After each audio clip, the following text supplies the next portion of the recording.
নিউজিল্যান্ডের বাজারে দ্রুতগতিতে বাড়ছে চীনের তৈরি বৈদ্যুতিক গাড়ি। বাজারের এই বিপুল চাহিদা মেটাতে চীনা গাড়ি নির্মাতারা নিউজিল্যান্ডে তাদের গাড়ির সরবরাহ বাড়ানোর পাশাপাশি স্থানীয় ডিলার নেটওয়ার্কও ব্যাপকভাবে ছড়িয়ে দিচ্ছে।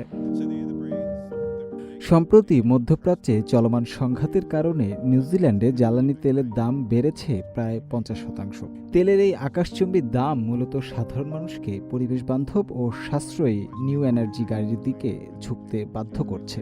ফলস্বরূপ বর্তমানে চীন থেকে হাজার হাজার ইভি নিউজিল্যান্ডে রপ্তানি করা হচ্ছে।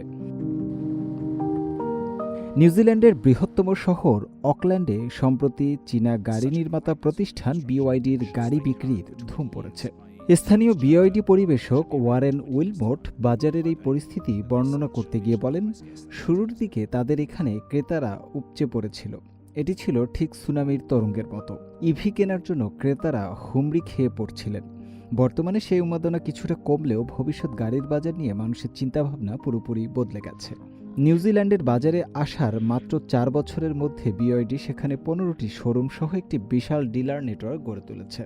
বিশ্ববাজারে চীনা ইভি ব্র্যান্ডগুলোর আধিপত্য বিস্তারের এক উজ্জ্বল দৃষ্টান্ত হিসেবে সম্প্রতি গ্রাহকদের মূল্যায়নে নিউজিল্যান্ডের সবচেয়ে বিশ্বস্ত অটোমোবাইল ব্র্যান্ড হিসেবে স্বীকৃতি পেয়েছে বিওয়াইডি। এর পেছনে বড় ভূমিকা রেখেছে চীনের অত্যাধুনিক ব্যাটারি প্রযুক্তি। শুভ আনোয়ার, সিএমজি বাংলা।